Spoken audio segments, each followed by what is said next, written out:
Chapter 1. The Card That Didn't Belong to Her. The card reader took too long. Evelyn Price kept her face still, one hand resting lightly on the edge of the checkout counter as if waiting did not cost her anything. The machine blinked its little blue light. The screen held on processing. Not declined. Not yet. The cashier, a young woman with pink polish, chipped off 2 fingernails, glanced at the screen and then at Evelyn's cart. Sometimes it freezes up. It does that, Evelyn said. Her voice sounded calm enough. That mattered. A woman could lose many things before people noticed, if she knew how to keep her voice steady. Behind her, someone shifted a grocery cart forward. Just 1 inch. Metal wheels squeaked against the tile. Evelyn did not turn around. Turning would make her look apologetic, and she had not done anything wrong by buying food.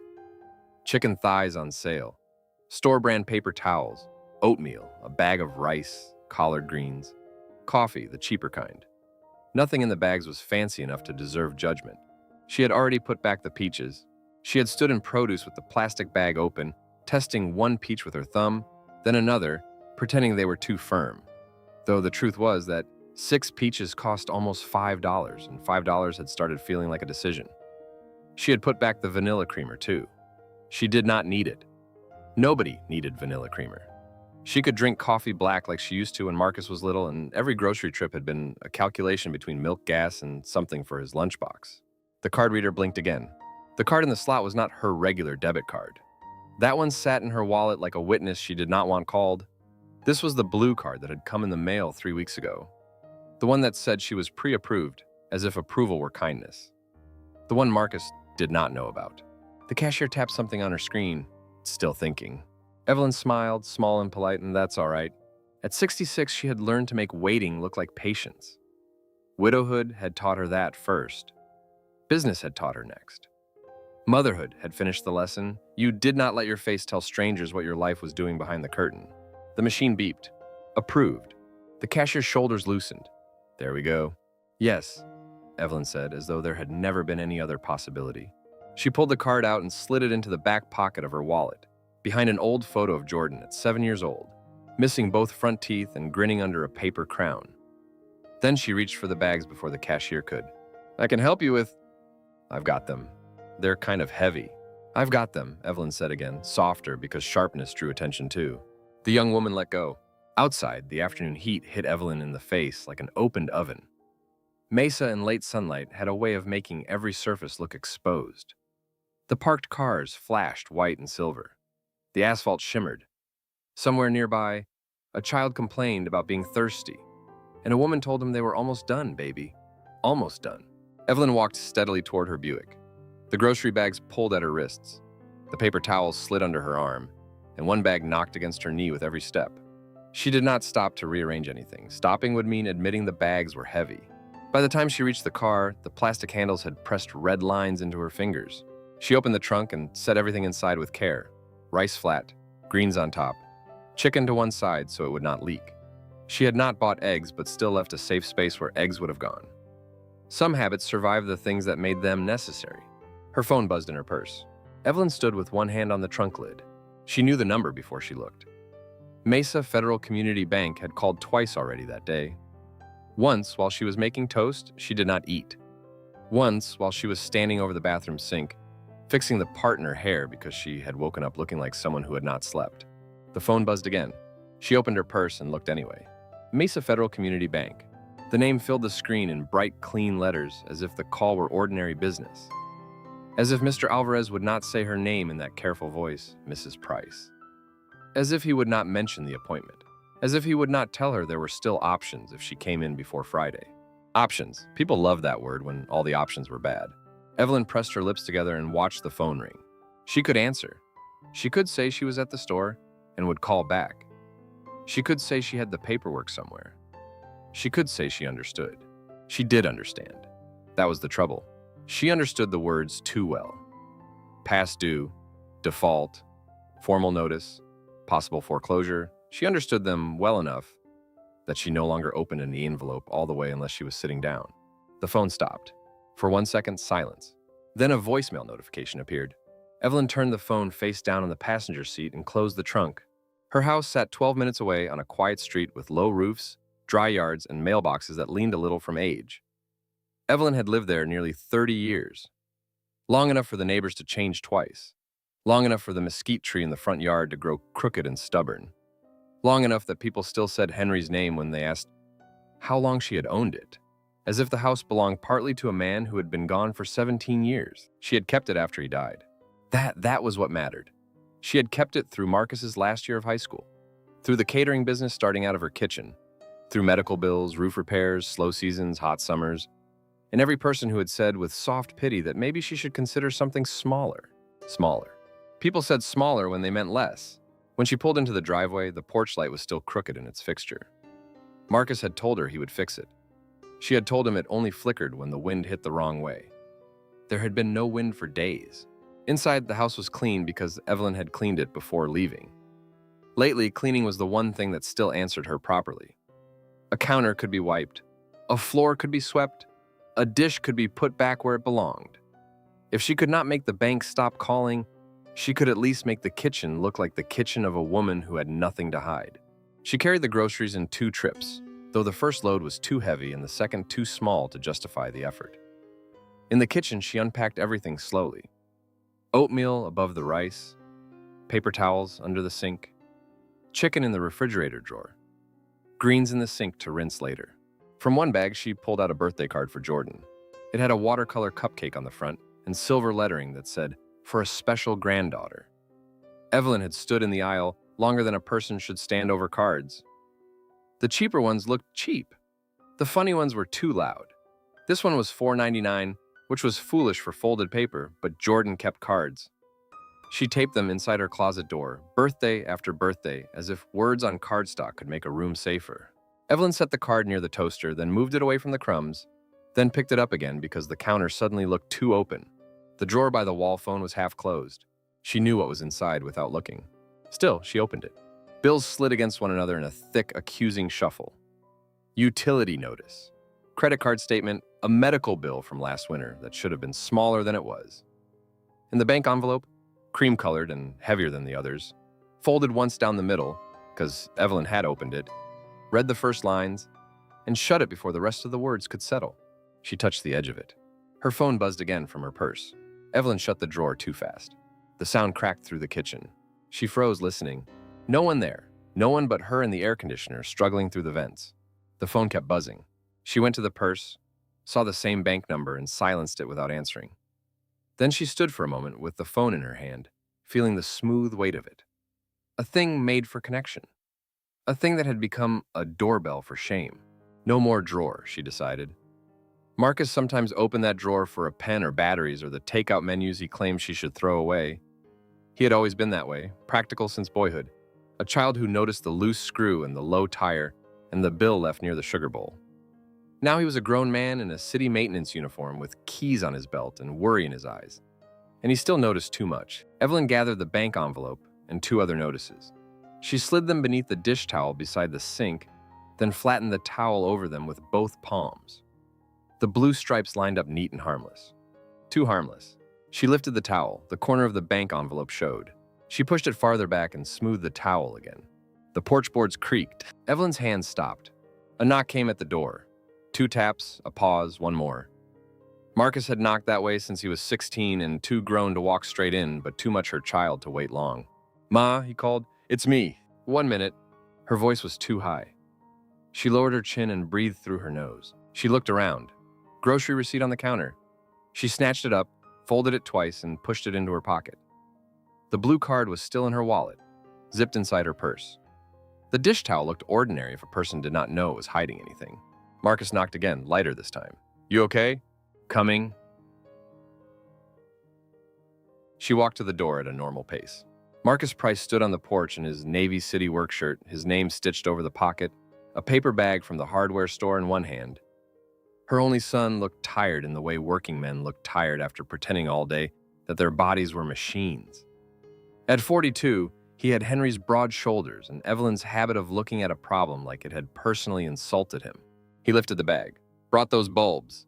I asked you about those a month ago." "I know. So you just remembered today?" "I was nearby." That was what he always said when he was checking on her. Evelyn stepped aside. "Don't stand there letting all the air out." He came in, removing his cap as he crossed the threshold. His eyes moved around the room before he could stop them. Porch light. thermostat, grocery bags on the counter, her purse on the chair, then the sink, the dish towel. Evelyn saw the pause. It was almost nothing. A flicker, really. But a mother knew the weight of her son's attention. She had known it when he was 10 and lying about a broken window. She knew it now when he was 42 and trying not to ask a question. "You want water?" she said. "I'm good." "You worked outside all day and you don't want water?" I said, "I'm good." "You say that like water costs extra." His mouth pulled like he might smile, but it did not stay. "Ma."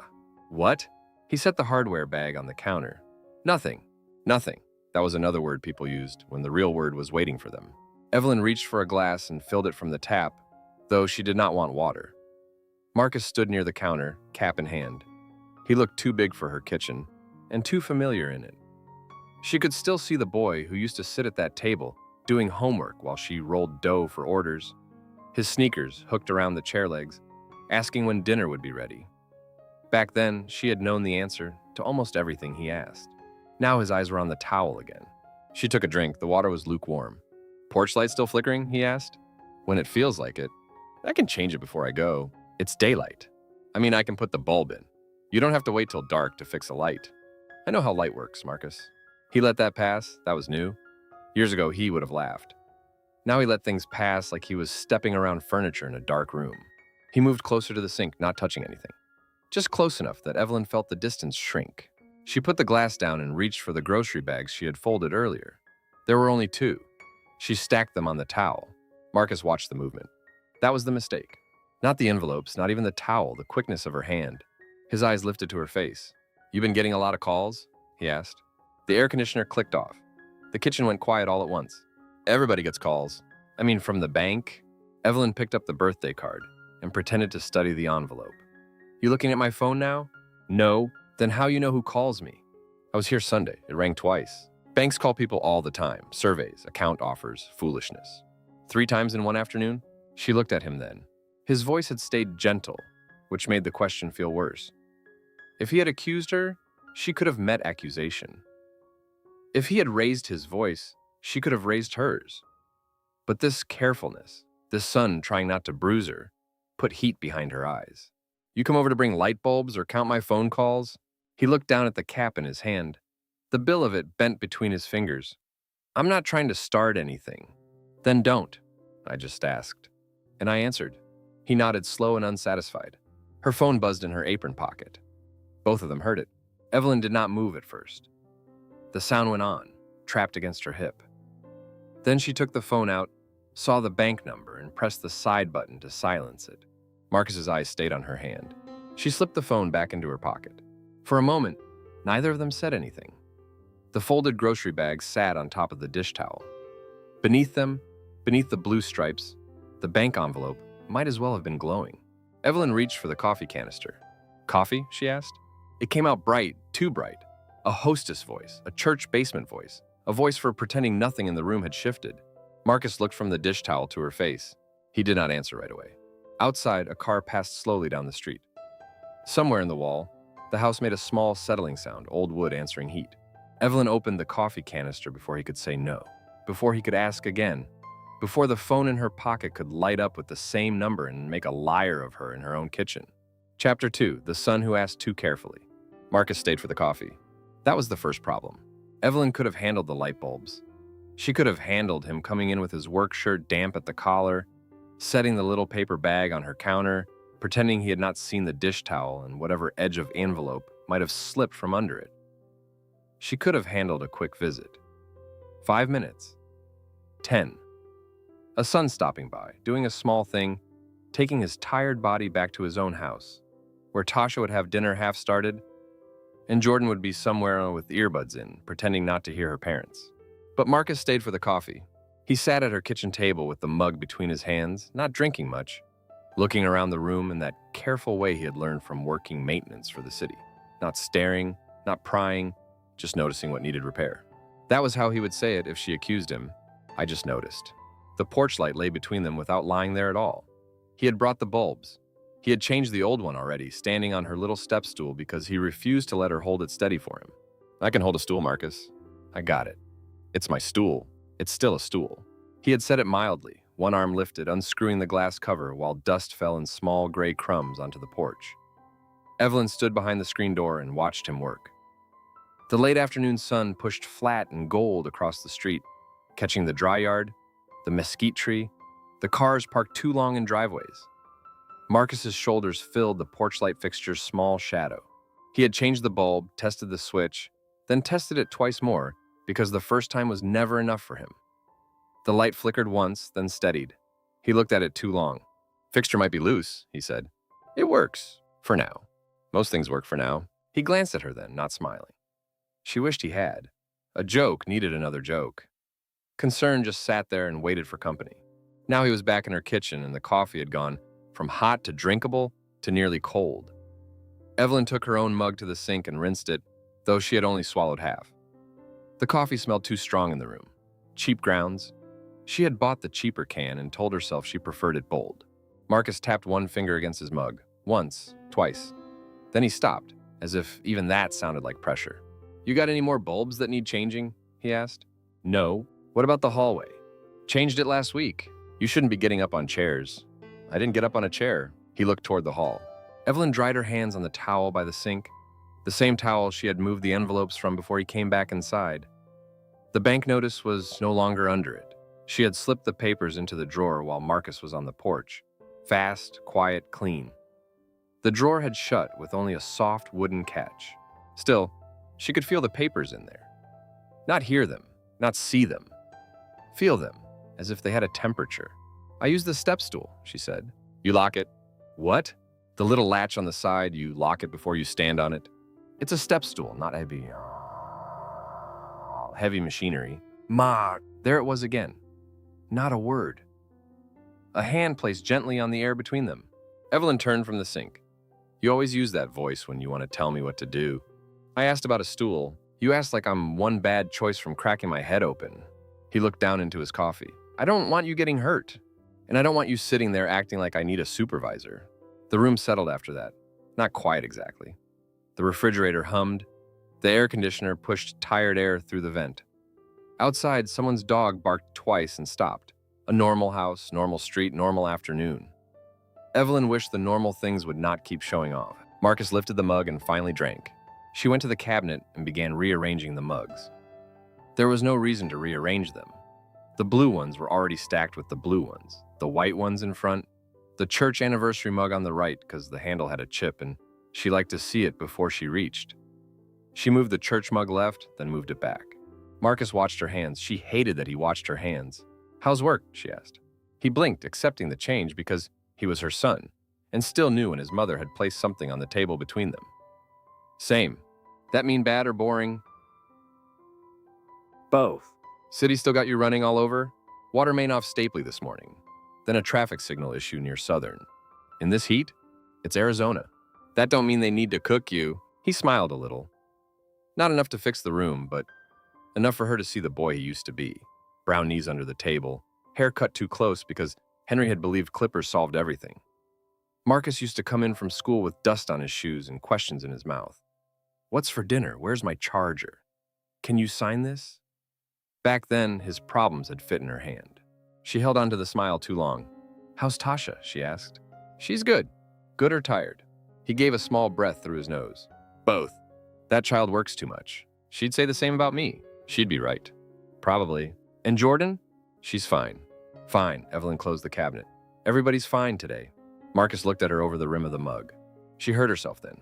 Too quick. Too thin around the edge. "Jordan's still coming by Saturday?" she asked before he could answer what she had not meant to ask. "She wants to." "Wants to? She got other plans?" "She's 15. She always has other plans." "She can make time for her grandmother." "She does." "I didn't say she didn't." "I know." He was doing it again, choosing soft words like stepping stones. Evelyn wiped a crumb from the counter with her thumb. There were no crumbs after that, but she kept wiping. Marcus set his mug down. "Ma, I can look at the mail with you." The counter went still under her hand. He had not said bills. He had not said bank. He had chosen mail like a man choosing a side door instead of the front. Evelyn took the sponge from the sink and squeezed it once. Water ran between her fingers. "What mail?" "Just mail." "You asking to read my letters now?" "No, because that's what mail is." "I'm not trying to read your letters." "What you trying to do then?" He leaned back a little, not away from her, away from the sharpness. "Help you sort through things if they're piling up." They're not piling up. Okay. There's always mail in a house. You want me to apologize to the post office? I didn't say that. You didn't have to. Marcus rubbed at the back of his neck.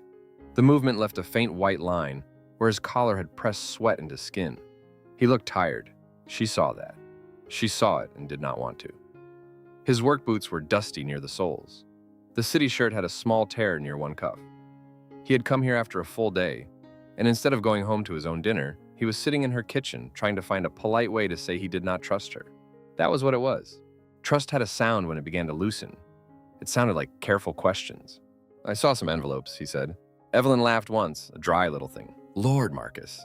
I saw them. Congratulations. Ma, there's that voice again. I'm not using a voice. You are. You got a whole voice for me now. His jaw moved. He looked toward the living room, then back. I'm trying not to upset you. Then stop. I can't stop seeing things because you don't want me to mention them. The words landed plain, not loud. That made them harder to push away. Evelyn turned to the sink again and ran the water over the sponge, though it was already wet. You see dishes too? Dust on the baseboards? Maybe you want to check my pantry while you're here. I'm talking about unopened envelopes. You don't know what's unopened. I know what the bank logo looks like. She shut off the water. The kitchen changed shape. The doorway to the living room seemed farther away. The drawer by the wall phone might as well have opened itself. Evelyn placed the sponge in the sink carefully. Banks send advertisements. 3 of them? You counting now? I'm worried. You're nosy. That stopped him. His face did not change much. Marcus had learned early not to show every bruise.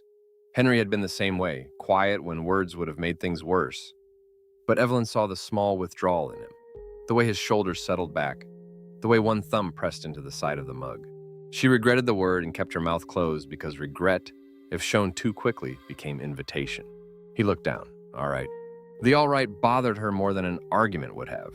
Evelyn picked up the dish towel and folded it, then unfolded it. You ate today? Marcus lifted his eyes. What? You said water main, traffic signal. You eat lunch? I had something. That means no. It means I had something. Fast. Ma, I'm just asking. He almost smiled again, but this time it did not get through. You can ask me if I ate, but I can't ask you about mail? She tossed the towel onto the counter. Food is different. How? Because I'm your mother, and I'm your son. The words sat there, not deep, not polished, just true enough to be inconvenient. Evelyn looked toward the front window. The blinds were tilted halfway down. Light came in stripes across the living room carpet, landing on the arm of Henry's old chair. Marcus had offered to haul that chair away 3 times. The fabric had worn smooth at the arms, and one side sagged if a person sat too far back. Evelyn kept it because it still belonged where it was. Some things did not have to be useful to stay.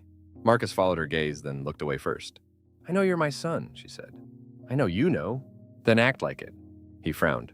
What does that mean? It means don't come in here treating me like a case. I'm not. Like a little old lady you found wandering around? Come on. No, you come on. You bring light bulbs and then sit at my table looking at my counters, my phone, my mail. I'm looking because you're hiding things. There it was. Too direct, too naked for the kitchen. Evelyn felt the sentence move through the room and touch every place she had hidden paper. The drawer. The flour canister last week. The bread box before she remembered Marcus checked there. Her purse. The glove compartment. The little basket under the phone with takeout menus and rubber bands. She picked up his mug even though coffee was still in it. I wasn't finished, he said. You are now? Ma! She carried the mug to the sink. You got a wife to go home to. I do. Then go. He stood, not angry yet. That was another thing she could not bear. He was holding himself back for her and she could feel it. I'm not trying to take over your life, he said. The line was plain, tired, a man who had rehearsed something softer and lost it before it reached his mouth. Evelyn turned from the sink. Then stop acting like I already lost it. His face tightened then. Not much. Enough. The house seemed to pull in around them. The hallway, the living room, the kitchen table with the 2 chairs she used, and the 2 chairs no one sat in unless family came over. This was her house. Her sink, her chipped church mug, her porch light, her drawer. His eyes moved toward the drawer by the wall phone. She saw him stop himself from looking too long. That made it worse. I'm asking you, he said, if there's something going on. There's always something going on with money. Evelyn's fingers curled around the edge of the counter. She let go before he could see. You need to lower your voice. I'm not raising it. You're raising something. He exhaled. Okay. that word again. No, she said. Don't okay me like I'm being difficult. I don't know what you want me to say. I want you to say thank you for the coffee and go home. He looked at her for a long second. Then he nodded. All right, he said. She hated herself for getting what she wanted. Marcus picked up his cap from the table. He checked the porch light switch once as he passed through the living room.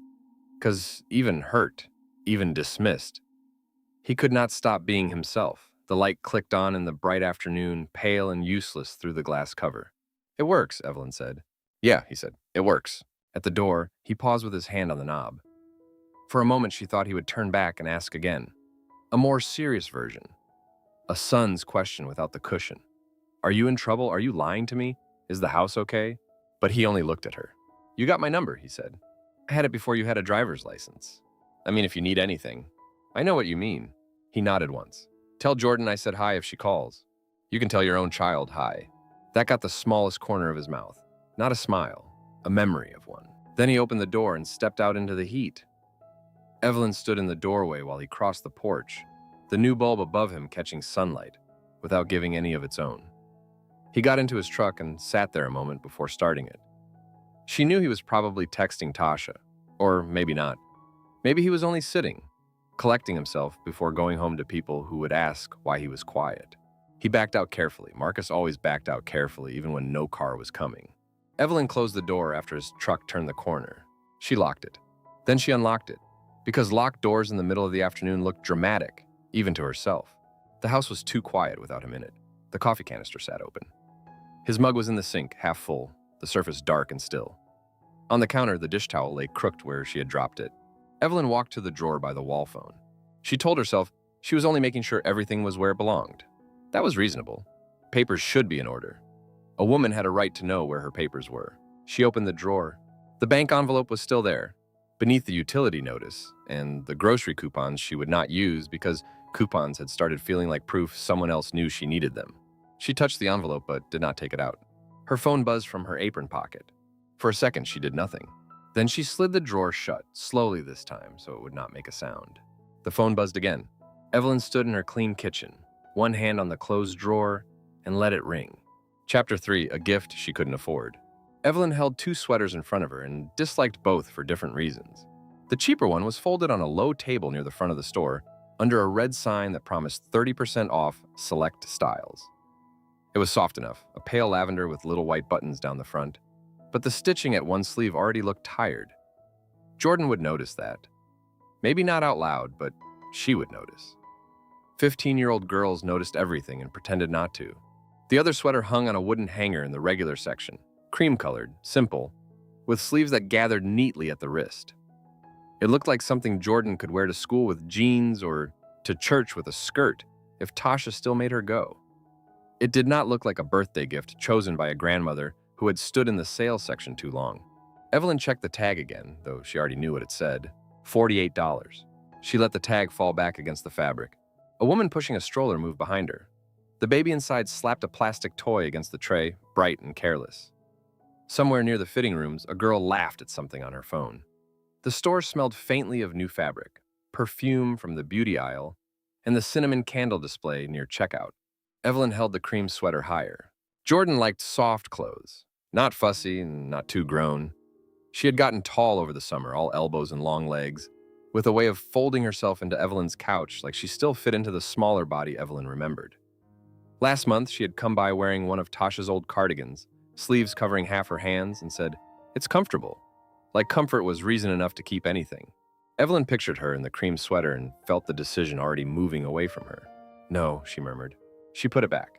Then she picked it up again. The lavender sweater waited on the sale table, reasonable and limp. Evelyn touched it once, then pulled her hand away. Reasonable had begun to feel like another word for exposed. She could hear Marcus from 2 days ago, though he was nowhere near the store. "I can look at the mail with you." The nerve of it still had heat. Look at the mail. As if she were losing track. As if envelopes had outsmarted her. As if she had become one of those women who needed her son to sit at the kitchen table with a pen and a calculator and explain her own life to her. Evelyn took the cream sweater off the hanger and carried it toward the birthday cards. Jordan already had a card. Evelyn had bought one at the grocery store. But that card had a cupcake on it and looked too young now that she was thinking about the sweater. 15 was not 7. 15 noticed stitching. 15 noticed when adults whispered. 15 noticed when a grandmother tried too hard. She chose a different card, one with gold dots and no age printed on the front. At checkout, the cashier smiled. "Find everything okay?" "I did." The woman scanned the sweater, then the card, then a pack of tissue paper Evelyn had added because gifts looked lonely without tissue paper. The total appeared on the little screen, $61.27. Evelyn looked at the number as if it had been written in a language she did not like. The cashier folded the sweater carefully. "Do you want the receipt in the bag?" "In the bag is fine." Evelyn opened her wallet. Her debit card sat in the front pocket. She did not touch it. The blue credit card was behind the insurance card now, where she had tucked it after the grocery store. She almost reached for it, then stopped. The blue card had been used twice this week. Groceries, gas. The small payment on the electric bill she had made only to keep the notice from turning into something red. Behind it was another card, older, with a raised silver stripe and a limit she had promised herself not to touch again. Promises were easier when no one was standing in front of you waiting. She slid that one out. The machine accepted the card with a chirp. Evelyn kept her eyes on the rack of lip balm near the register. Processing. A man at the next register laughed too loudly at something the cashier said. A child asked for candy. The store music changed songs without anyone seeming to notice. The screen blinked.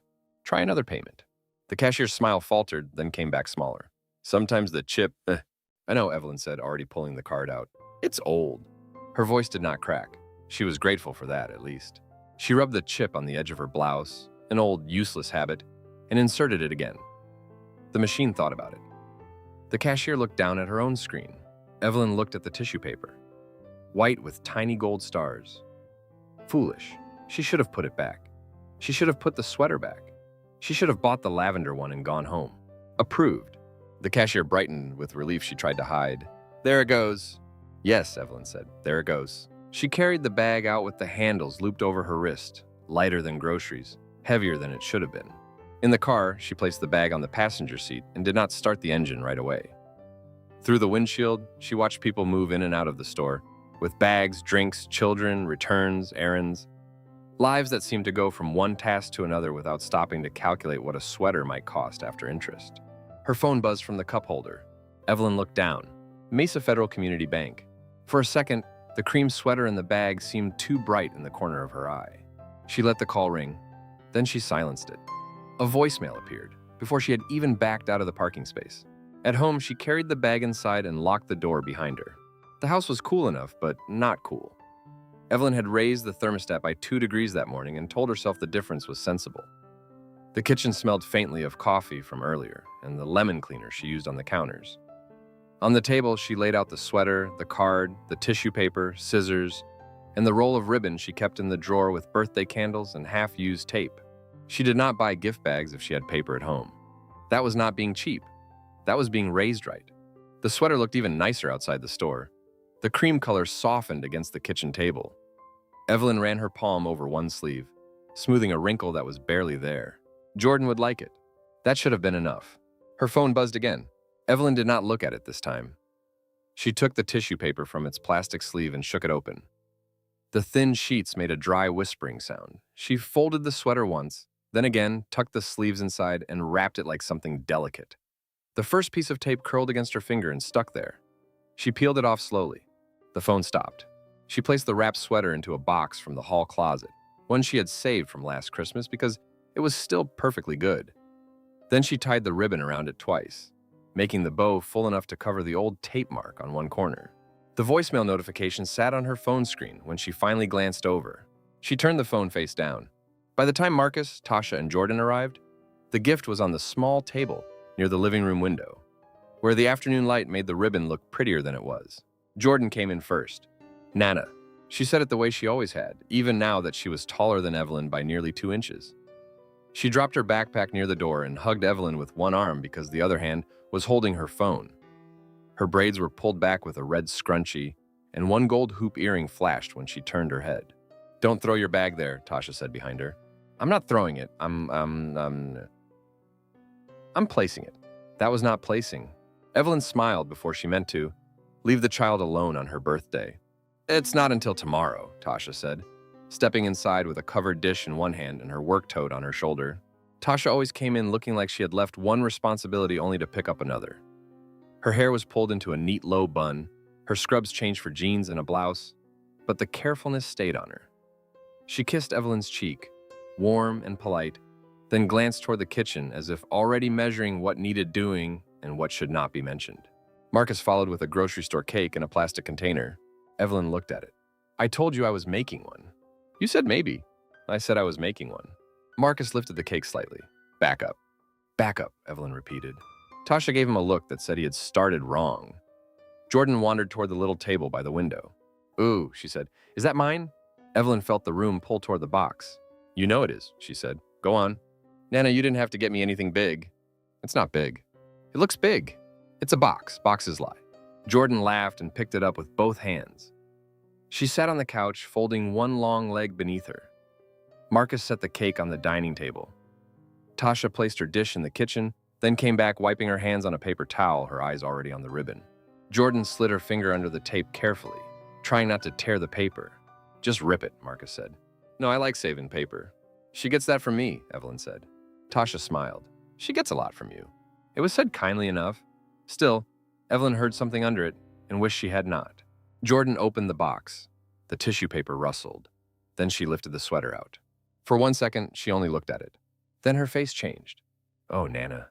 Evelyn's body went still in the old way, waiting to know whether joy or disappointment would arrive. Jordan stood and held the sweater against herself. "This is so pretty." "You like it?" "I love it." She ran her hand over the sleeve, and it's soft. "I kept the receipt if you need a different size." No, I want this one." Jordan came across the room and hugged her properly this time, both arms around Evelyn's shoulders, phone forgotten on the couch. She smelled like coconut hair cream and some sweet spray Tasha probably thought was too much. Evelyn closed her eyes for the length of the hug. There it was. The thing she had bought. Not the sweater. This. Jordan warm against her, pleased and unguarded, still believing Evelyn could produce what was needed at the right moment. Still believing Nana had it handled. For a breath, Evelyn let herself stand inside that belief. Then Jordan pulled back. "Thank you, seriously." "You're welcome, baby." Marcus was watching them from near the dining table. His face was soft, but not settled. Tasha had not moved. She was looking at the sweater now, not with envy or judgment exactly, with recognition. That was worse. Tasha worked in medical billing. Numbers lived around her all day. She knew what things cost. She knew the difference between a small grandmother gift and something bought to make a point. Her eyes shifted to Marcus. Only a second. Only enough for a wife to ask a husband a question without speaking. Marcus saw it. Evelyn saw him see it.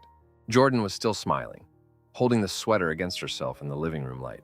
Evelyn reached for the empty box and began folding the tissue paper, smoothing each gold-starred sheet as if it could be used again. Chapter 4. The dinner that stayed too polite. The chicken was done too early. Evelyn stood in front of the oven with one hand on the handle and looked at the browned skin through the glass. The thighs had pulled away from the bone just enough.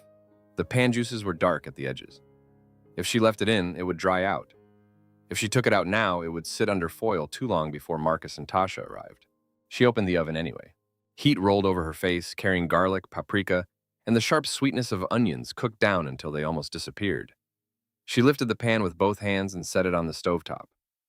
The foil waited beside it, already torn and folded to size.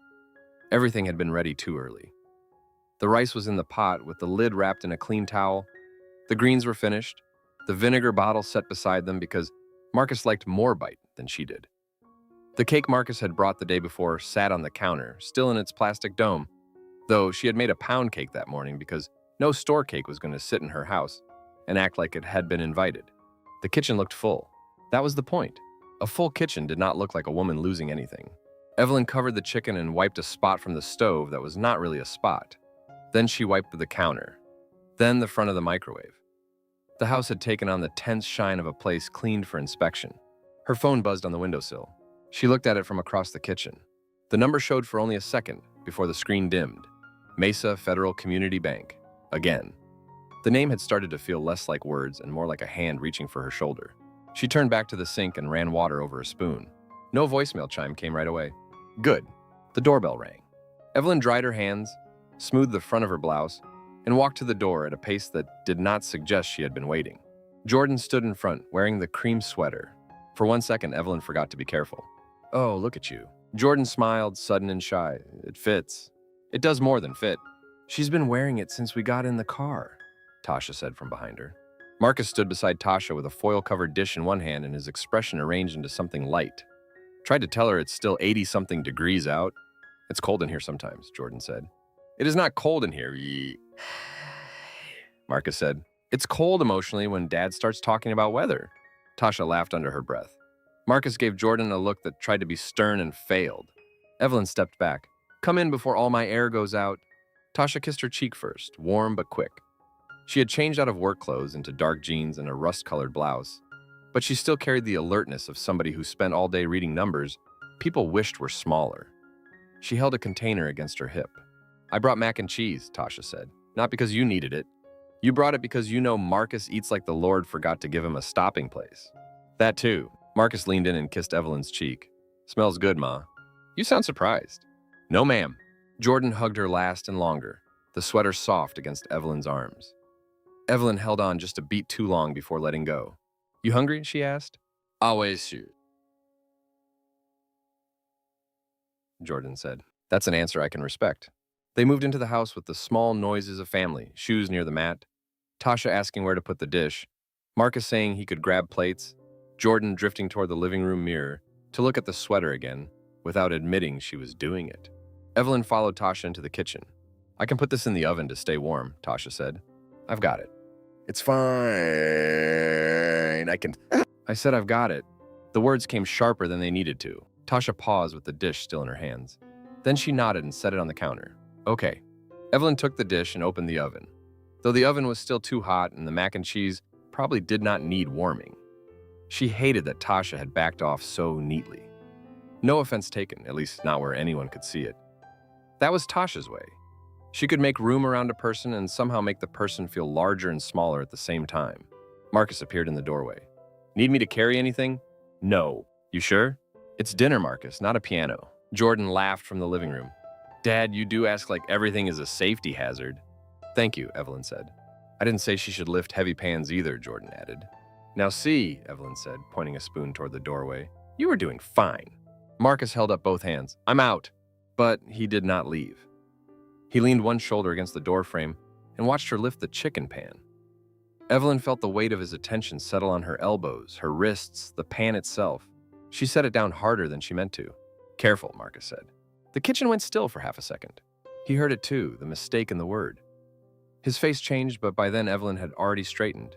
I'm careful. I know. Then don't narrate. Tasha took napkins from the holder and began setting them on the dining table without being asked. Jordan, come help with forks. I was looking at something. Forks.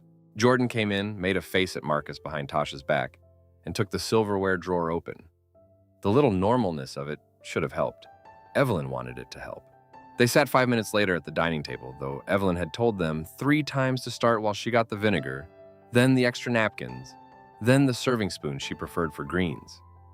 Marcus finally stood and took the spoon from her hand. Sit down, Ma. She looked at his hand around the spoon. He let go. I can sit myself down, she said. I know. There it was again. I know. A soft lid over a harder thought. Evelyn sat. For a while, the dinner behaved. Plates passed. Jordan talked about a girl at school who had worn heels for picture day and regretted it by second period. Marcus told her she should learn from that. Jordan said she learned not to wear heels around weak people. Tasha told her not to call people weak. Jordan said she meant structurally weak, like ankles. Evelyn laughed at that, a real laugh that surprised her. The room warmed around it. Then her phone buzzed from the kitchen counter. No one spoke for a second. The sound was not loud, but it found the spaces between everyone's forks. Evelyn reached for the pitcher. More tea? Marcus looked toward the kitchen. I'm good, Tasha said. The phone stopped. Jordan took a bite of rice and looked down at her plate. Evelyn poured tea into her own glass, though it was still half full. Jordan, you want cake after? Obviously. You better have room. I made room spiritually. Marcus smiled, but his eyes stayed near the kitchen. The phone buzzed again. This time, Marcus's fork touched his plate with a small sound. Evelyn kept pouring until tea reached almost to the rim. A drop ran down the side of the glass and onto the tablecloth. I'll get a towel, Tasha said. I've got it. It's right behind me. I said I've got it. The table quieted.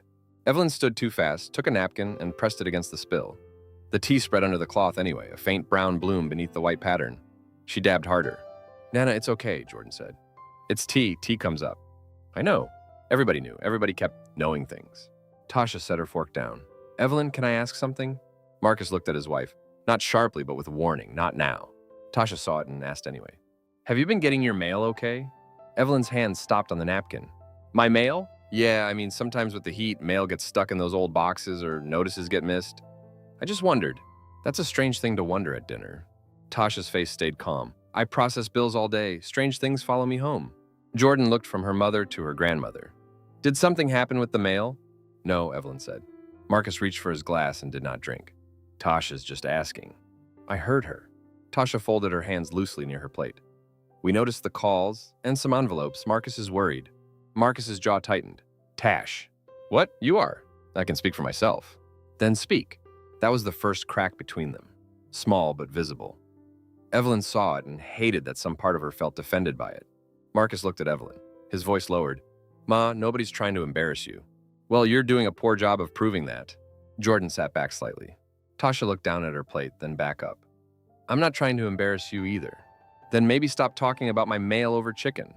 I asked because if there's something time-sensitive, there is nothing time-sensitive in my house that requires a committee. The words chilled the table. Marcus leaned forward. Nobody said committee. You don't have to say things for me to hear them. Ma. No, you bring light bulbs, you bring cake. Now we're discussing whether I can read my own mail. Tasha's mouth pressed closed. For a moment, Evelyn thought she would let it go. Tasha was good at that. She could choose the long road when other people chose a wall. But then Tasha said quietly, we can't help with what we're not allowed to know. The sentence was not loud. It did not need to be. Jordan looked at her mother. Help with what? Nothing, Evelyn said. Marcus said, Jordan. No, what? Jordan asked. Her voice had lost its joking edge. Is something wrong? Evelyn picked up her fork. Your mother's being dramatic. Tasha's eyes changed. Not anger, not yet. Something more tired than anger. I'm being practical, she said. In my house, at my table on my granddaughter's birthday dinner, it's not her birthday dinner if everyone is pretending not to hear the phone. Marcus closed his eyes briefly. Jordan looked toward the kitchen where the phone sat silent now, dark on the counter. The cream sweater's sleeves covered half her hands. Evelyn saw that and felt something give way inside her. Not enough to break, just enough to hurt. This is a family dinner, Evelyn said. If you want to review paperwork, you can make an appointment. The line came out colder than she intended. Tasha pushed her chair back a few inches, not leaving, only creating space. Okay. Marcus looked at Evelyn, and this time there was no softness to hide behind. Ma, what? He did not answer. That was worse than anything he could have said. Jordan reached for the serving spoon and put more greens on her plate, though she had barely touched the first helping. These are really good, Nana. The sweetness in it was too careful. Evelyn turned toward her. You don't have to eat extra because grown folks don't know how to behave. Jordan gave a tiny smile. I like them.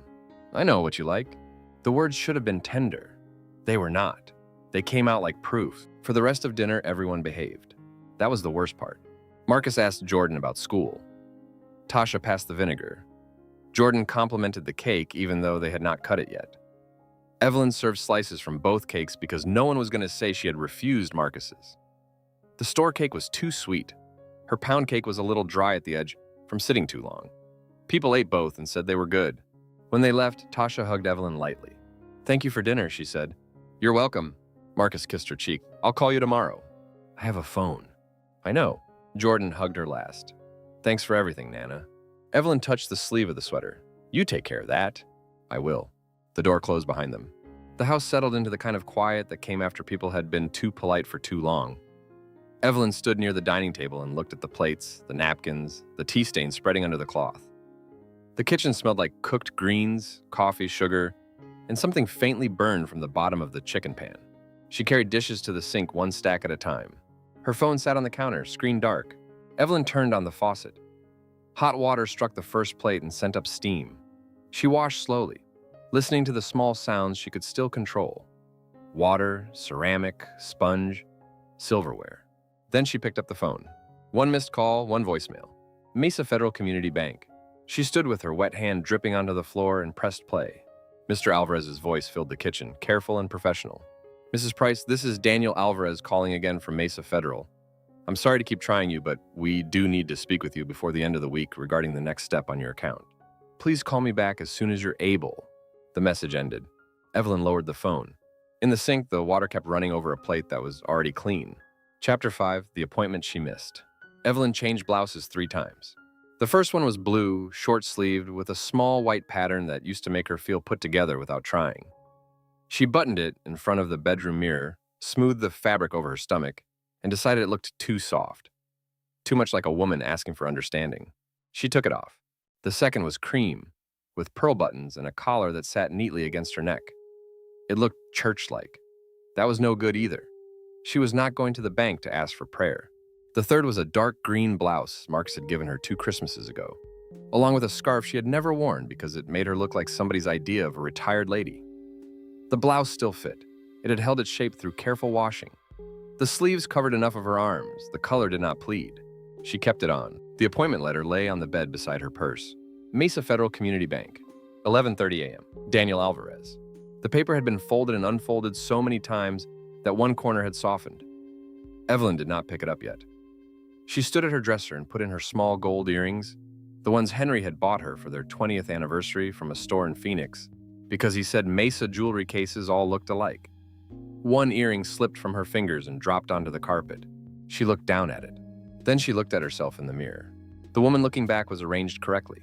Hair pressed, earrings once she retrieved the second one. Blouse clean, lipstick not too bright, face steady if she did not look too long. She bent to pick up the earring and fastened it slowly. There were ways to enter a room. Evelyn knew that. She had entered school offices when Marcus was young and someone wanted to discuss his attitude. She had entered hospital rooms after Henry's second surgery. She had entered catering kitchens where people looked at her like she was help until she made it clear she was the one in charge. You did not arrive looking broken. You did not arrive with papers loose in your hand and fear on your face. She slid the appointment letter into a folder with the bank envelope, 2 statements, and the notice she had not read past the first half. She added a pen. Then she removed the pen because Mr. Alvarez would have pens. Then she put it back because arriving without a pen made a person look unprepared. Her phone buzzed on the dresser. Marcus. Evelyn watched his name shake against the screen.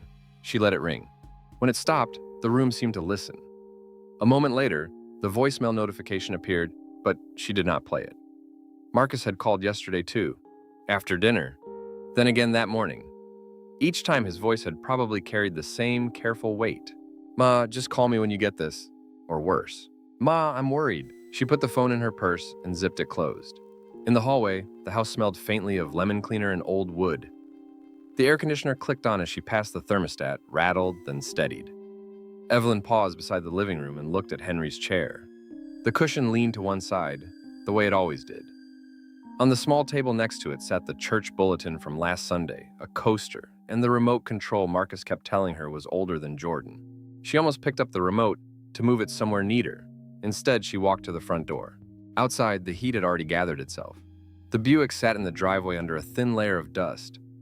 Evelyn opened the door, placed the folder carefully on the passenger seat, and sat behind the wheel with both hands in her lap before starting the engine. The dashboard clock read 10:58.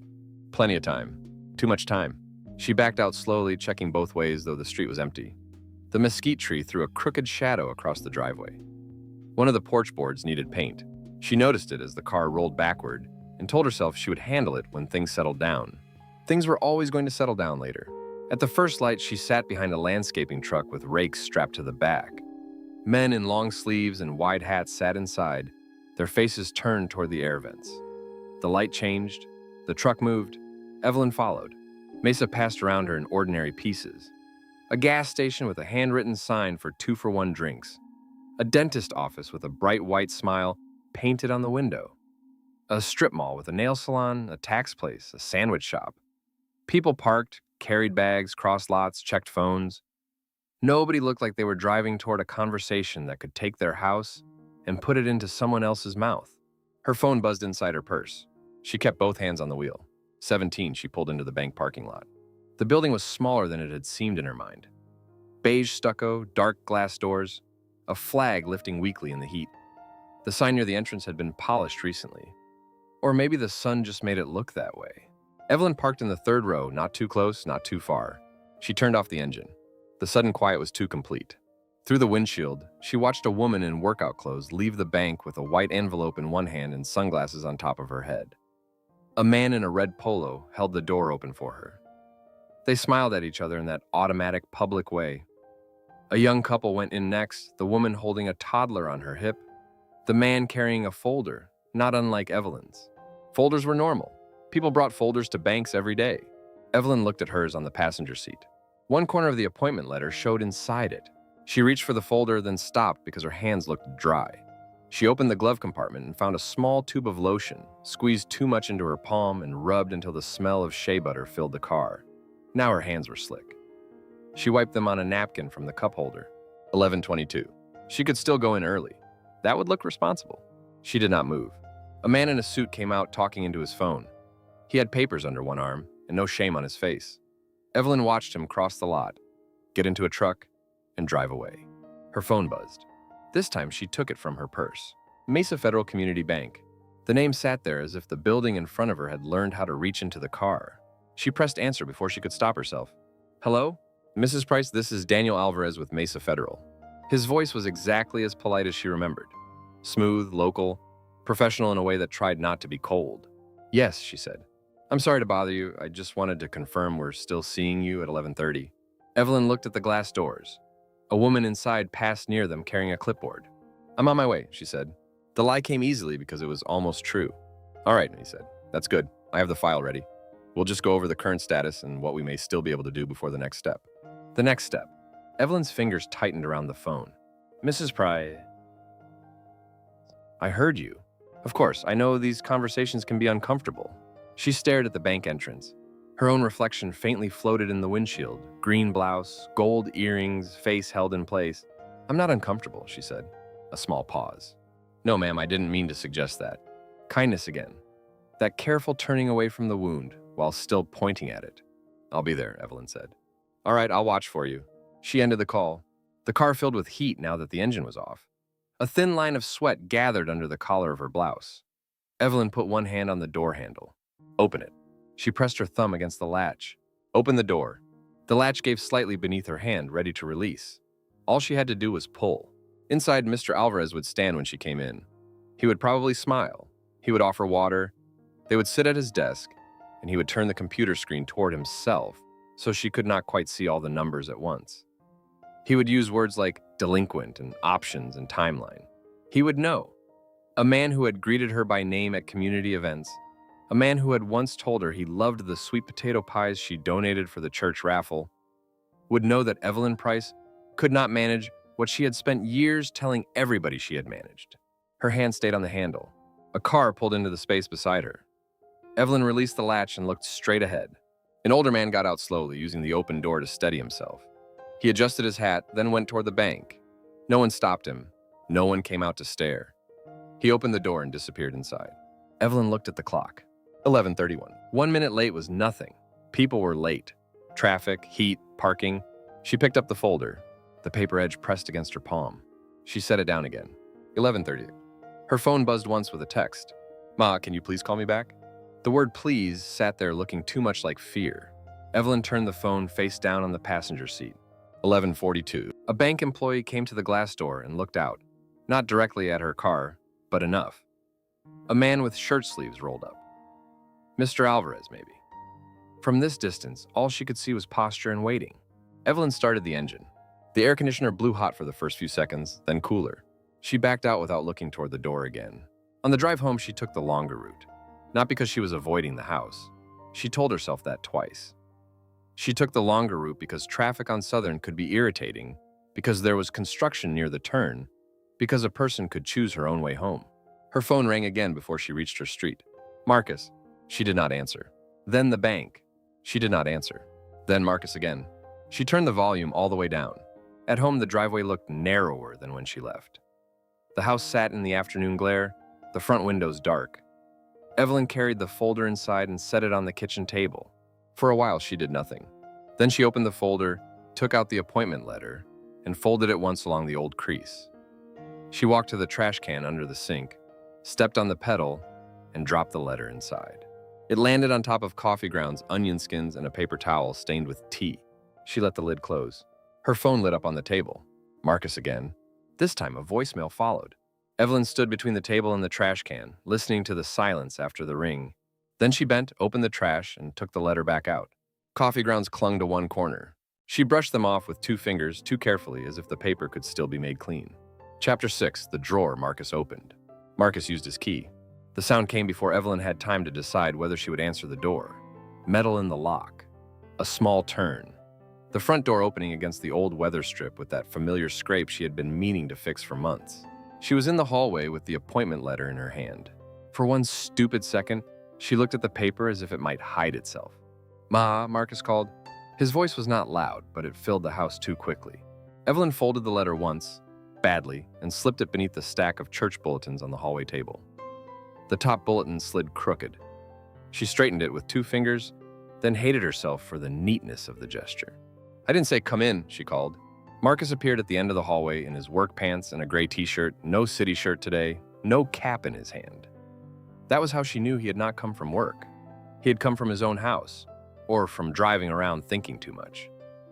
His face looked pulled tight in the afternoon light. "You weren't answering." "I was busy. I called 6 times. I don't count my phone like that." "I do when my mother disappears after missing an appointment." The word landed before she could stop it from showing on her face. Appointment. He saw it. Evelyn walked past him toward the kitchen. "I don't know what you're talking about." Marcus followed. "Mr. Alvarez called the house." She turned around so fast he had to stop short. "What house?" "My house." The kitchen seemed to harden around her. The table, the sink, the drawer by the wall phone. Everything where it had always been, and none of it safe. He had no business calling you. He said he was trying to reach you. "So he called my son?" "He didn't tell me details." "That's right, because he can't." "I know that." "Then why are you here?" Marcus looked at her for a second, and the anger in his face thinned into something worse. Fear. Barely covered. "Because you won't call me back. I don't have to report every errand to you." "This wasn't an errand. You don't know what it was. I know you had an appointment at the bank and didn't go in." Evelyn looked toward the counter, then away. "You don't know that." "Ma." There it was again, but not soft now. No cushion under it. Just her name by another route, carried by a man who was running out of patience. She took the dish towel from the counter and folded it in half, then in quarters. She set it beside the sink. "You can leave." "I'm not leaving. This is my house. I know whose house it is. You don't act like it." He gave a short laugh without humor. "You want me to act like this is normal? I want you to stop walking in here like you own the place." "I used my key because I thought something happened to you." "Something did happen. My grown son forgot his manners." His jaw tightened. He looked toward the hallway, then back at her. "Where's the paperwork?" "What paperwork?" "The bank paperwork." "I don't have bank paperwork." "You just said he had no business calling me. Now you don't have paperwork?" Evelyn moved toward the stove, though nothing was cooking. A pot sat clean on the back burner. She adjusted its handle so it pointed inward. Marcus watched the movement. "Stop doing that." She looked at him. "Doing what?" "Moving things around like I'm not standing here." "I'm in my kitchen." "You're hiding from me in your kitchen."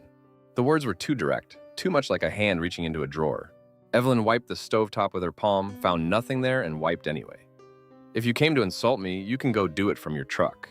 "I came because I'm worried." "You keep saying that like it gives you rights." "I'm your son. You are not my keeper." "I'm not trying to be." "You sure?" He looked at the drawer by the wall phone. It was only a glance. Evelyn stepped in front of it. That was the second mistake.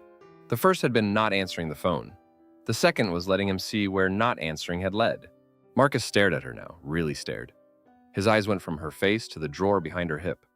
The drawer with the takeout menus, the rubber bands, the dead batteries. The bank envelope she had meant to move after dinner and after the appointment, and after every moment when moving, it would have meant admitting it existed. "Move," he said. Evelyn heard the boy in him disappear. "You don't tell me to move in my house." "I'm asking you." "No, you said move." His hands opened at his sailles, not threatening, not gentle either. "Then I'm asking now." "You ask by leaving?" "I'm not leaving until you tell me what's going on." "There is nothing going on." "Then open the drawer." The refrigerator hummed behind them. Somewhere outside, a truck rolled slowly past the house, bass thumping low enough to rattle the window over the sink. Evelyn did not move. Marcus's face changed again. Not victory, not satisfaction, something collapsing. "Ma," he said, quieter. She hated the quiet more than the anger. "You think because you put on that voice, I'm supposed to hand you my business? I think because you're scared, you're making this worse." "I'm not scared." He looked at her hands. She folded them. The phone on the counter lit up. Marcus's name was still visible from the last missed call. Then the screen went dark again. He moved around her. Evelyn grabbed his arm.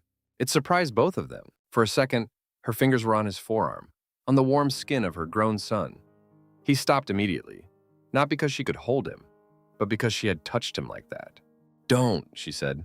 His voice came low. "Then tell me. You don't get to bully me. I'm not bullying you. You walk in with your key, talk to me like I'm lying." "You are lying."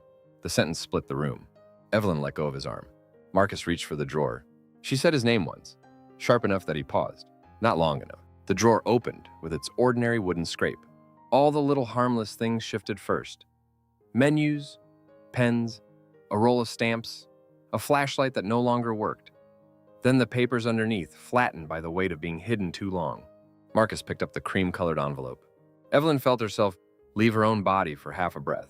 Not floating, not fainting, just stepping backward inside herself while the kitchen stayed cruelly clear. He took out the folded notice. He read the top line. Then the next. His shoulders lowered, but not in relief, in weight. "Foreclosure," he said. Evelyn moved toward him. "Give me that." He turned slightly so she could not take it. "How long?" "It's not what you think." He looked at her. "How long?" "You don't understand these letters. They send all kinds of language to scare people." "Ma." "They do. Banks do that. This is dated 3 weeks ago." "Give it to me." 3 weeks ago." His eyes dropped to another page. "And this one's older." She reached for the papers again, and Marcus, he lifted them higher. Not like a child teasing, but like a man keeping evidence from someone about to destroy it. "Were you going to tell me?" "There was nothing to tell yet." "Nothing?" "It wasn't final. It says final notice. Those words don't mean what you think they mean." He looked at her then, really looked. "Do you hear yourself?" The question hit harder than shouting. Evelyn's face burned. "Don't talk to me like I'm stupid." "I'm not." "You are. You're standing in my kitchen with my private papers in your hand asking me if I hear myself. Because I don't know what else to ask. Ask why you think you have the right." "I have the right because you're about to lose the house." The house seemed to hear him. The wall, the floor, Henry's chair in the other room, the hallway table with the church bulletins hiding the appointment letter. Every room held still around that sentence. Evelyn's hand found the edge of the counter. She did not lean on it. She only touched it. Marcus looked down at the papers again. His mouth tightened. "What is this card statement?" She saw the blue logo from across the room. "That is none of your business. You used this last week." "I said it's none of your business." He turned another page. "For groceries, gas." His eyes moved once, quick and painful, to the living room where Jordan had opened the gift. "In the store where you bought Jordan's sweater." Evelyn stepped forward. "Do not bring that child into this." "You already did." The words were plain, not polished, not cruel for the sake of it. That made them worse. "She's my granddaughter. I know who she is, and I can buy her a birthday gift. Not if you're doing it instead of answering foreclosure notices." Evelyn slapped the papers out of his hand. They scattered across the floor. The sound was small, paper against tile.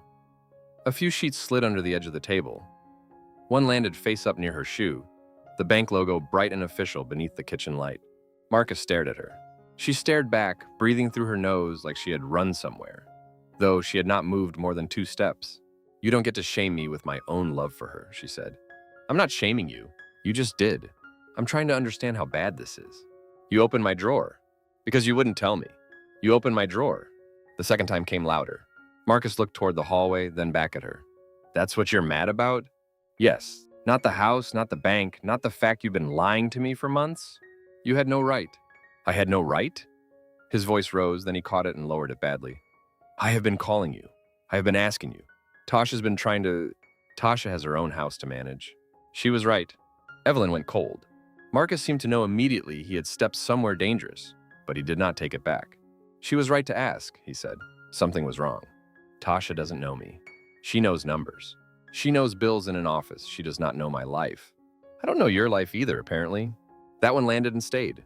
For a moment, there was no sound but the refrigerator, the distant rush of a car outside, the faint ticking of the wall clock near the breakfast nook. Then a voice came from the front door. "Nana?" Evelyn turned. Jordan stood in the hallway, one hand still on the doorframe, backpack over one shoulder. She wore shorts and the cream sweater despite the heat, sleeves pushed up unevenly. Her face had the open, startled look of someone who had walked into a room expecting one kind of day and found another waiting. Behind her, the front door was half open. "I knocked," she said. No one answered. Of course no one had answered. Evelyn looked down. Papers were still on the floor. One near Marcus's boot, one beside the table leg, One at Evelyn's feet with the word foreclosure visible in the top paragraph if a person was old enough to read fast. Jordan's eyes lowered, then lifted. Is Grandma losing the house? She asked. Marcus closed his eyes. Evelyn bent quickly, too quickly, and picked up the nearest paper. Jordan, baby, go sit in the living room. But Jordan did not move. The cream sweater hung soft on her thin shoulders, bright against the dim hallway. And Evelyn stood there with the bank notice crushed in one hand, unable to make the room look like anything else. Chapter 7, What the House Couldn't Hold. Tasha came with her purse still on her shoulder. That was how Evelyn knew she had not come to stay. She stood just inside the living room, one hand resting on the strap, eyes moving once across the papers Marcus had gathered from the kitchen floor and set on the coffee table in a crooked stack. She did not touch them. She did not ask first. She only looked, and in that look, Evelyn felt the room shift again, as if the papers had gained another witness. Jordan sat on the far end of the couch with the cream sweater sleeves pulled over her hands. Marcus stood near the window, arms folded, not because he was trying to look hard, because if he unfolded them, Evelyn thought he might start moving around again, picking things up, sorting her life into piles. Evelyn sat in Henry's old chair. She had not chosen it for drama. She had sat there because everyone else had filled the room before she could decide where to put herself. Now the chair sagged beneath her, leaning slightly to one side the way it always did, and she hated that it made her look smaller. No one had spoken for almost a minute. The air conditioner clicked on, then rattled through the vent above the hallway. Outside, the light had begun to go orange against the front blinds. Evening coming on like nothing in the house had changed. Tasha finally set her purse down beside the wall. Okay, she said quietly. Evelyn looked at her. Okay, what? Tasha glanced at Marcus, then back. Okay, we need to talk about what happens next. We? Marcus shut his eyes for a second. Tasha did not flinch. Yes, we. This is my house. I know. You all keep saying that like you don't. Marcus turned from the window. Ma, nobody is arguing about whose house it is. Could have fooled me. Jordan's eyes flicked toward her father, then down at her lap. The sweater. That sweater. Evelyn could not look at it without seeing the store light. The card reader, Jordan's face when she opened the box. For one moment, that gift had done what Evelyn needed it to do. It had made the room warm. It had made Jordan happy. It had made Evelyn feel like herself. Now it sat on the childlike evidence. Marcus picked up the top paper from the coffee table. He had folded and refolded it already. Badly. The crease not matching the original. I called Mr. Alvarez. Evelyn sat forward. You had no right. I didn't ask for details. I told him I was your son, and I was trying to get you to call him. You had no right, she repeated. He said you still need to call first thing tomorrow. He told you that? He said he couldn't discuss the account. He said you need to call. Tasha sat on the arm of the couch, not fully sitting, ready to stand if the room turned sharp. Evelyn, there may still be options. Options again. The word came into the room dressed nicely, same as it had in Mr. Alvarez's voice, but Evelyn could see the bones under it. Marcus said, we can go with you. No, just to sit there. No, or you can call from here. Put it on speaker if you want. No. Ma. I said no. His jaw worked once. Then sell before it gets worse. The room went silent. Evelyn stared at him. He looked back, and for the first time that day, he did not soften the words after saying them. Not because I want you to, he said. Because if it gets to foreclosure, you may have fewer choices. You've been reading online now? Tasha knows some of this from work. Tasha's face tightened a little. Not foreclosure specifically, but enough to know waiting makes everything harder. Evelyn gave a short laugh. So now my business is a group project. No, Tasha said. That's what it became when no one knew what they were walking around. I didn't ask anybody to walk around anything. You didn't have to, Marcus said. We were doing it anyway. Evelyn stood. The chair made a soft complaint behind her. You are not going to stand in my living room and talk about selling my house like you're pricing an old sofa? Nobody said it like that. You meant it like that. I meant I don't want you losing everything because you're too proud to answer a phone. Marcus, Tasha said. No, he said, not looking at her. I'm done making it sound smaller. Jordan's shoulders pulled in. Evelyn saw it and wanted to strike him with that, with the fact that he had made his own daughter shrink on her grandmother's couch. But the words would not come clean. Nothing in the room was clean anymore. You think I don't know what a phone is? Evelyn said. You think I don't know how to call a bank? I think you sat in the parking lot and drove home. That stopped her. He had not been there. He had not seen the glass doors, the flag outside, the man with the hat going in like it cost him nothing. But the facts sat between them anyway. Ugly and exact. Tasha looked at Marcus. You didn't tell me that. I figured it out. You figured out nothing, Evelyn said. You missed the appointment. You had the letter in the trash. Evelyn looked toward the kitchen before she could stop herself. Marcus saw that too. I found it when I was picking up the papers, he said. Coffee grounds on the corner. Her face burned. Not because of the missed appointment, because of the coffee grounds. Because he had seen the dirty corner of the paper and understood what she had tried to throw away and then could not. Tasha spoke carefully. Evelyn, listen, we can help with calls. We can help organize what's due. We can look at whether selling makes sense or whether there's a way to restructure. If you need to stay with us for a while. No, it doesn't have to be permanent. No, we have the guest room. I'm not moving into your guest room. No one is saying tonight, I'm not moving into your guest room so you can whisper about me after I go to bed. Tasha's mouth parted, then closed. Marcus said, that is not fair. Fair? Evelyn turned on him. Fair is you using your key to come in here and open my drawer? I used my key because I thought something happened. Something did happen. You forgot who raised you. He flinched. It was small, but she saw it. The words landed where she had aimed them. And for a moment she felt the old power of being his mother. Then Jordan made a sound barely more than breath, and the power turned sour. Tasha stood. Evelyn, there was no daughter-in-law softness in it now. Evelyn looked at her. We can help, Tasha said, but we can't be dragged into decisions you hide from us. I didn't drag you anywhere. You did. Marcus has been scared for weeks. Jordan's been sitting in rooms pretending not to notice adults stop talking when she walks in. I've been trying to figure out how to protect my house from a crisis nobody would name. Your house. Yes, Tasha said, mine too. Marcus looked at his wife, then away. Evelyn felt something shift there.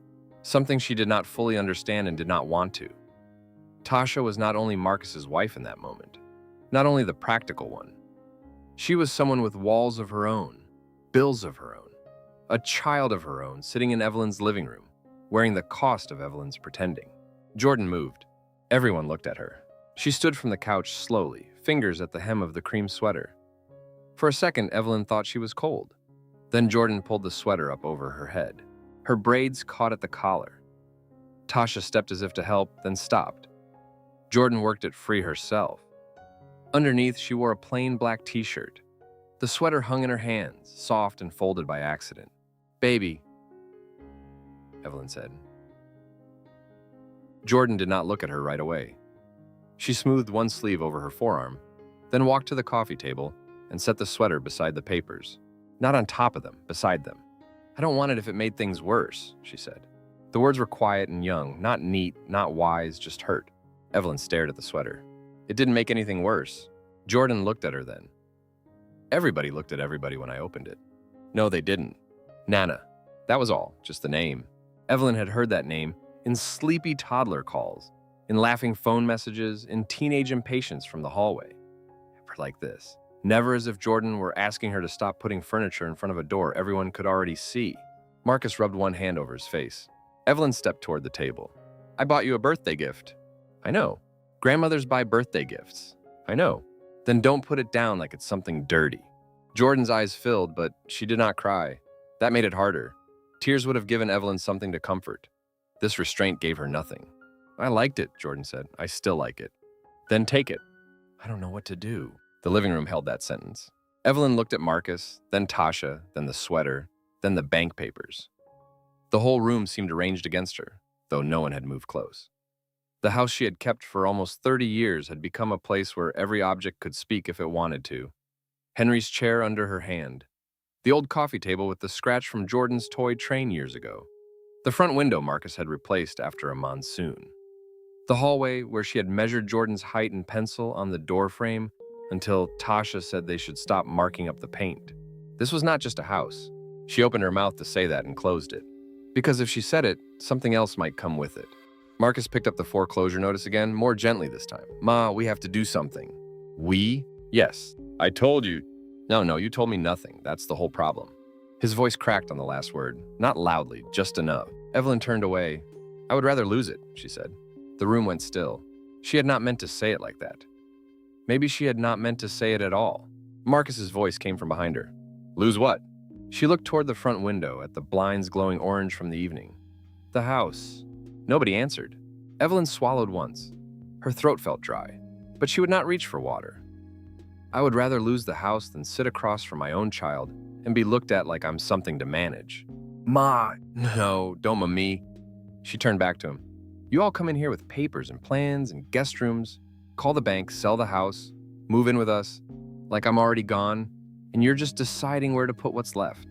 Marcus stared at her. That's what it feels like, she said, smaller. Tasha's face changed. Jordan looked down at the sweater. Marcus took a step closer, then stopped himself. You think lying made us not carry it? Evelyn said nothing. You think because you didn't tell me I wasn't carrying it? He asked. I've been carrying it in pieces. The calls, the way you talk when I ask one question. Tasha trying to warn me without pushing too hard. Jordan asking me in the car if you're mad at us.